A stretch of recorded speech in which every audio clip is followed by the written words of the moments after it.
Dito sa Senado ay well within din kami, ang aming mga komite, na mag-exercise ng ganyang kapangyarihang magsabpina, lalo na't kung ang isang inimbita ay hindi lang sa isa, kung hindi sa dalawang imbitasyon ng DEDMA, ng imbitasyon ng komite. So, gaya ng nabanggit ko ay mayroon talagang sabpina ang komite at ni-request ko at nire-request yung usually ministerial lamang na pirma ng Senate President. Kung bakit hanggang ngayon ay hindi pa napirmahan iyon, hindi ko maipaliwanag yun. So mas maigi pong kay Senate President yun na lamang pong itanong. Bakit yung request niyo for subpoena versus Kibuloy ay parang medyo na-dribble?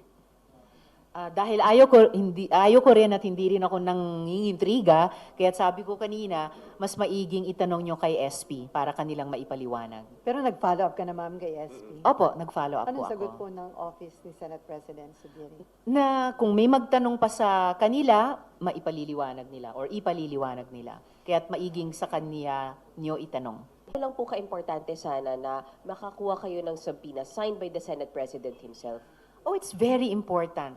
Alam ng kahit aling komite dito, alam ng kahit sinong committee chair dito sa Senado, nasa regular na pag-andar ng trabaho ng komite, sa regular din na pagsunod sa aming mga proseso at rules. Kapag dinedma ng isang witness, important witness at that, ang imbitasyon ng komite, then ang susunod na hakbang o instrumentong nasa kamay namin ay yung subpoena.